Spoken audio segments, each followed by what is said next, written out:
नमस्कार मित्रांनो, जी के मराठी चॅनलमध्ये आपले स्वागत आहे. चला तर आपण आज 26 जून 2025 रोजीचे जेवढे काही चालू घडामोडीचे प्रश्न बनणार आहेत, ते आपण आज पाहणार आहोत. तर व्हिडिओ शेवटपर्यंत नक्की पहा व या व्हिडिओची PDF हवी असेल तर जे के मराठी टेलिग्राम चॅनलला जॉईन करा. तर टेलिग्रामची लिंक ही व्हिडिओच्या डिस्क्रिप्शनमध्ये दिलेली आहे. प्रश्न पहिला.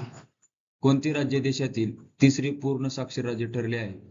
तर बरोबर मित्रांनो, ऑप्शन सी त्रिपुरा राज्य हे देशातील तिसरे पूर्ण साक्षर राज्य ठरले आहे. तर पहिले राज्य हे मिझोराम व दुसरे राज्य गोवा आणि तिसरे राज्य हे त्रिपुरा संपूर्ण साक्षर राज्य ठरले आहे.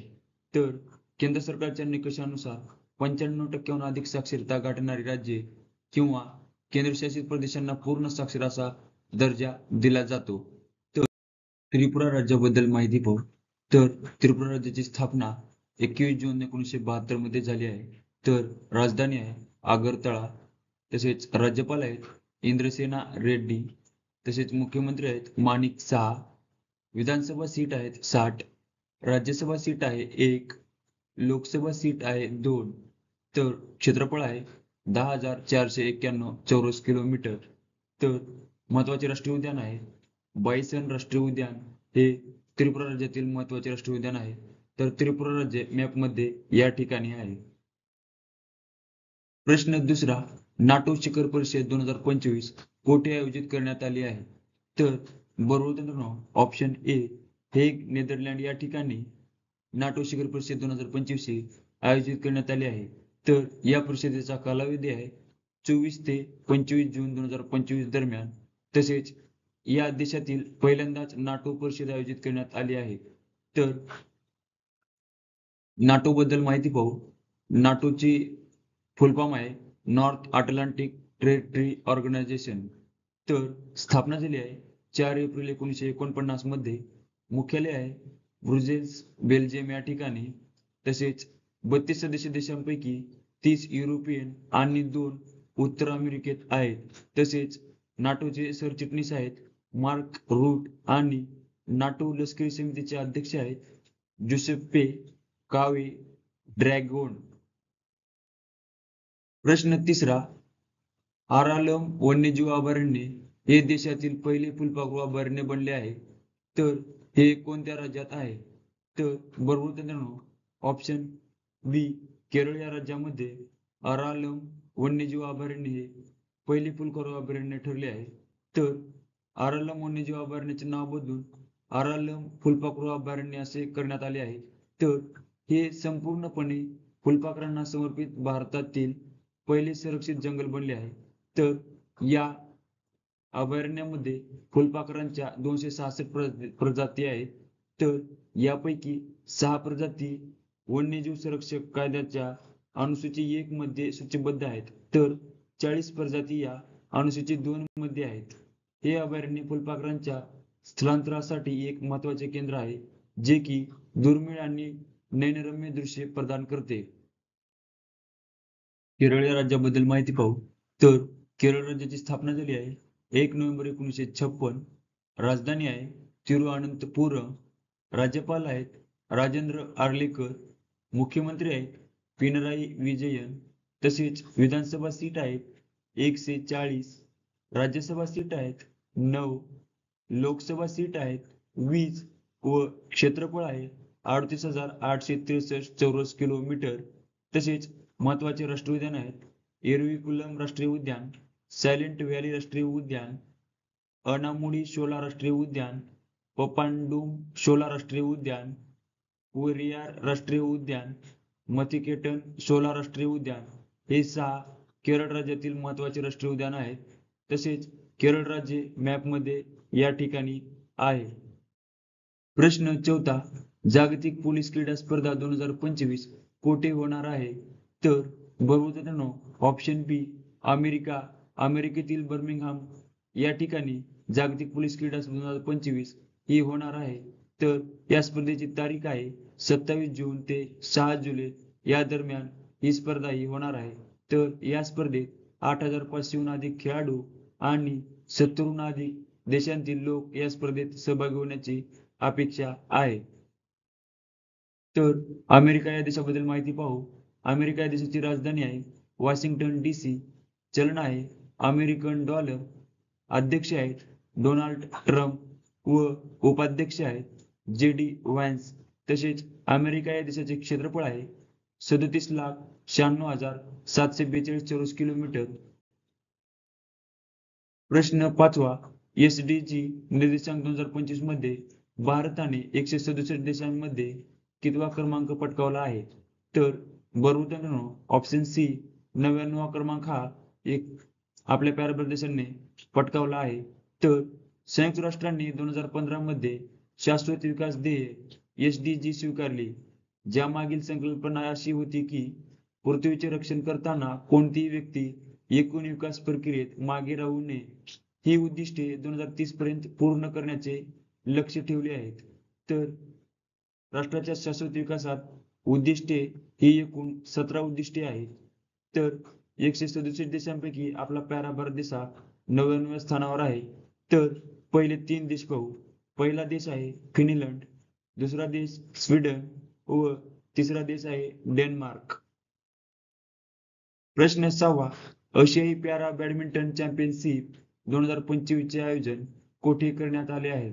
तर बरोबर ऑप्शन ए थायलंड या ठिकाणी आशियाई पॅरा बॅडमिंटन चॅम्पियनशिप 2025 ही आयोजन करण्यात आली आहे.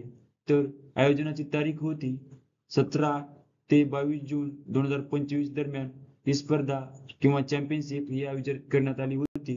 तसेच या स्पर्धेमध्ये आपल्या पॅरा भारत देशाने 4 सुवर्ण, 10 रौप्य, 13 कांस्य असे एकूण 27 पदके जिंकली आहेत. प्रश्न 7वा. सुवर्णरेखा नदी कोणत्या राज्यात आहे? तिला नुकताच पूर आल्यामुळे चर्चेत होती. तर बरोबर ऑप्शन सी झारखंड या राज्यामध्ये सुवर्णरेखा नदी ही आहे. तर झारखंड या राज्याबद्दल माहिती पाहू. झारखंड राज्याची स्थापना झाली आहे 15 नोव्हेंबर 2000. राजधानी आहे रांची. राज्यपाल आहेत संतोष गंगवार. मुख्यमंत्री आहेत हेमंत सोरेन. तसेच विधानसभा सीट आहेत 81, राज्यसभा सीट आहेत 6, लोकसभा सीट आहेत 14. तसेच क्षेत्रफळ आहे 79,716 चौरस किलोमीटर. तसेच महत्वाचे एक राष्ट्रीय उद्यान आहे बेतला राष्ट्रीय उद्यान. हे झारखंड राज्यातील महत्वाचे राष्ट्रीय उद्यान आहे. तसेच झारखंड हे राज्य मॅपमध्ये या ठिकाणी आहे. प्रश्न 8वा. जगातील दुसरी सर्वात मोठी आरक्षित संपत्ती कोणती बनली आहे? तर बरोबर ऑप्शन बी सोने ही जगातील दुसरी सर्वात मोठी आरक्षित संपत्ती बनली आहे. तर सोन्याची रासायनिक संज्ञा आहे Au आणि अणु क्रमांक आहे 79. प्रश्न 9वा. शक्तिपीठ महामार्ग कोणत्या राज्यात होणार आहे? तर बरोबर ऑप्शन डी महाराष्ट्र राज्यामध्ये शक्तिपीठ हा महामार्ग होणार आहे. तर या महामार्गाची लांबी आहे 802 किलोमीटर. तसेच या महामार्गाची सुरुवात होते पवनार वर्धा या ठिकाणाहून व शेवट होतो पत्रादेवी गोवा या ठिकाणी. तसेच अंदाजित 7,500 हेक्टर जमिनी या महामार्गासाठी लागणार आहे. तसेच महाराष्ट्रातील सर्वात लांबीचा हा महामार्ग होणार आहे. हा महामार्ग हा 6 पदरी आहे. तसेच हा प्रकल्प महाराष्ट्र राज्य रस्ते विकास महामंडळ MSRDC राबविणार आहे. तसेच 12 जिल्ह्यांना जोडणारा हा महामार्ग आहे. तर ते कोणकोणते आहेत? वर्धा, यवतमाळ, हिंगोली, नांदेड, परभणी, बीड, लातूर, धाराशिव, सोलापूर, सांगली, कोल्हापूर आणि सिंधुदुर्ग या 12 जिल्ह्यांना जोडणारा हा महामार्ग आहे. तसेच महाराष्ट्र राज्याबद्दल आपण माहिती पाहू. स्थापना झाली आहे 1 मे 1960. राजधानी मुंबई. राज्यपाल आहेत CP राधाकृष्णन. मुख्यमंत्री आहेत देवेंद्र फडणवीस. विधान परिषद सीट आहेत 78. विधानसभा सीट आहेत 288. राज्यसभा सीट आहेत 19. लोकसभा सीट आहेत 48. तसेच क्षेत्रफळ आहे 3,07,713 चौरस किलोमीटर. तसेच महत्वाचे राष्ट्रीय उद्यान आहेत ताडोबा राष्ट्रीय उद्यान, नवेगाव राष्ट्रीय उद्यान, पंडित जवाहरलाल नेहरू राष्ट्रीय उद्यान, संजय गांधी राष्ट्रीय उद्यान, गोगामल राष्ट्रीय उद्यान आणि चांदोली राष्ट्रीय उद्यान हे महाराष्ट्र राज्यातील 6 महत्त्वाचे राष्ट्रीय उद्यान आहेत. तसेच महाराष्ट्र राज्य मॅपमध्ये या ठिकाणी आहे. प्रश्न 10वा आंतरराष्ट्रीय ऑलिम्पिक दिवस केव्हा साजरा करण्यात येतो? तर बरोबर मित्रांनो, ऑप्शन ए 23 जून हा आंतरराष्ट्रीय ऑलिम्पिक दिवस साजरा करण्यात येतो. तसेच पहिला आंतरराष्ट्रीय ऑलिम्पिक दिवस हा 1948 मध्ये साजरा करण्यात आला. तसेच 2025 ची थीम आहे खेळाचे मैदान समतल करणे, सामाजिक समावेशासाठी खेळ ही 2025 ची थीम आहे. तसेच आंतरराष्ट्रीय ऑलिम्पिक समिती IOC म्हणजे स्थापना झाली आहे 1894 मध्ये. तसेच ऑलिम्पिक समितीचे अध्यक्ष आहेत थॉमस बाक. तसेच भारतीय ऑलिम्पिक समितीचे अध्यक्ष आहेत ही PT उषा आहेत. तर इतर काही जून महिन्यातील महत्त्वाचे दिन विशेष पाहू. 1 जून जागतिक दुग्ध दिन, जागतिक पालक दिन. 3 जून जागतिक सायकल दिन. 5 जून जागतिक पर्यावरण दिन. 7 जून जागतिक अन्न सुरक्षितता दिन. 8 जून जागतिक महासागर दिन, जागतिक ब्रेन ट्यूमर दिन. 11 जून आंतरराष्ट्रीय खेळ दिन. 12 जून जागतिक बालमजुरी विरोधी दिन. 15 जून जागतिक पवन दिन. 20 जून जागतिक निर्वासित दिन. 21 जून आंतरराष्ट्रीय योग दिन. 23 जून आंतरराष्ट्रीय ऑलिम्पिक दिवस. 29 जून राष्ट्रीय सांख्यिकी दिन आणि 30 जून हा आंतरराष्ट्रीय संसद दिन म्हणून साजरा केला जातो.